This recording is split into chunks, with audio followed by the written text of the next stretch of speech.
ప్రజల వైపు చూస్తూనే ఉండండి Varahi 99 TV channel. Bulk drug park రద్దు చేయాలని పోరాడుతున్న సిపిఎం రైతు సంఘం నాయకుడు ఎం అప్పలరాజు పై పిడి యాక్ట్ పై జైల్లో నిర్బంధించడాన్ని ఖండిస్తూ విశాఖలో సిఐటియు నిరసన పాల్గొన్న సిఐటియు రాష్ట్ర కార్యదర్శి సిహెచ్ నరసింహారావు.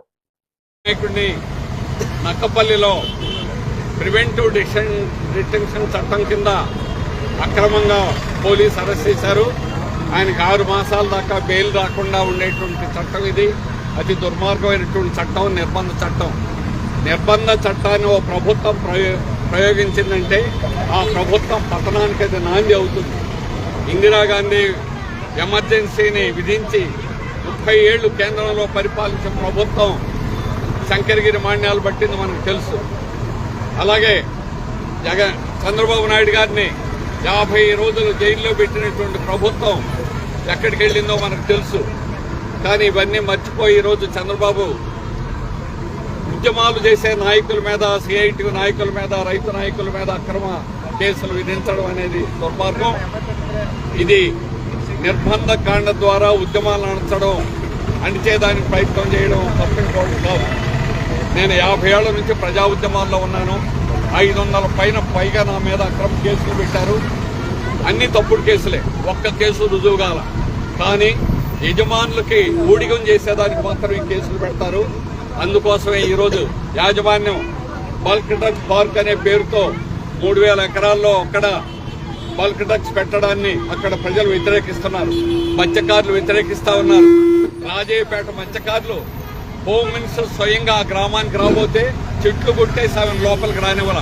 ఒక్కరిని అరెస్ట్ చేసే ధైర్యం లేదు మీకు. కానీ దాన్ని ఉద్యమాన్ని నడిపిస్తున్నారని ఈరోజు అప్పలరాజుని అరెస్ట్ చేశారు. అందువల్ల తప్పుడు కేసులతో, అక్రమ కేసులతో మత్స్యకారులకు అండగా ఉన్నారని అప్పలరాజుని అరెస్ట్ చేయడం జరిగింది బల్క్ డ్రగ్ పార్కు పేరుతో. అలాగే పక్కనే ఉన్నటువంటి ఆర్సలాల్ మిట్టల్ వీళ్ళిద్దరికీ 5000 ఎకరాల భూములు అప్పడంగా అప్పజెప్పాలని ప్రభుత్వం ప్రయత్నం చేస్తుంది. దాన్ని అడ్డుకోవడానికి అక్కడ స్థానిక ప్రజలు సిద్ధమవుతున్నారు. హెట్రో డ్రగ్స్ కాలుష్యం చూసిన తర్వాత ఆ ప్రాంతంలో ఎవడు కూడా ఇట్లాంటి పరిశ్రమను పెట్టడాన్ని అంగీకరించరు. అందరూ వ్యతిరేకిస్తున్నారు. అన్ని పార్టీల వాళ్ళు ఉన్నారు. కానీ ఒక ఎం అప్పలరాజుని ఎందుకు అరెస్ట్ చేశారనంటే పోరాటాల్లో అగ్రభాగాన్ని ఉండే సిఐటి, సమరశీల పోరాటాలు నడిపించేది సిఐటి. అందుకని సిఐటి నాయకుల్ని, రైతు నాయకుల్ని అక్రమంగా అరెస్ట్ చేయడం అనేటువంటి జరిగింది. ఈ రకంగా అక్రమ కేసులు పెట్టినంత మాత్రాన సిఐటి, రైతు సంఘాలు భయపడవు. మా ఉద్యమాన్ని మరింత ఉధృతం చేస్తాం. ఈ ప్రభుత్వాలు పతనం అవుతాయి.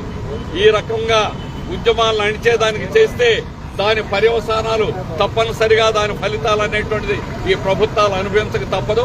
నేను 50 ఏళ్ల నుంచి గాయత్రి సుబ్బరామిరెడ్డి 10 రూపాయలు ఇవ్వాలంటే రోజు కూలి ఆ రోజుల్లో 84లో 8 రూపాయలు ఇచ్చి మమ్మల్ని 10 రూపాయలు ఇవ్వమన్నందుకు 6 మాసాలు జైల్లో పెట్టాడు. అట్లా ఆ రోజు దగ్గర నుంచి ఆంధ్ర స్టీల్ మిట్టల్ దగ్గర నుంచి వీళ్ళందరూ యజమానులకి కొమ్ముగాసే ప్రభుత్వాలు. పాలక వర్గంలో ఎవడున్నా పెట్టుబడిదారులు, పరిశ్రమ యజమానులు వాళ్ళని కొనేస్తారు. కాంగ్రెస్ ప్రభుత్వం అమ్ముడు పోయింది, గతంలో తెలుగుదేశం అమ్ముడు పోయింది, జగన్ ప్రభుత్వం అమ్ముడు పోయింది. వీళ్ళు ఆ రకంగా యజమానులకి, పెట్టుబడిదారులకు అమ్ముడు పోయి ఉద్యమాలను అణచడానికి ఈ రకంగా నిర్బంధాన్ని ప్రయోగిస్తారు. అందుకని అప్పలరాజు గారు ధైర్యం ఉంటే ప్రభుత్వం మమ్మల్ని అందరినీ అరెస్ట్ చేయండి. మా మీద 500 కేసులు ఉన్నాయి. అప్పలరాజు మీద 19 కేసులు ఉన్నాయి. 19 కేసులు ఉన్నాయని ఆయన గోండ్ అయిపోతాడా? ప్రజల పక్షాన ఉండే మనుషుల్ని ఈరోజు ప్రజల వ్యతిరేకంగా చూపించి ప్రజలనట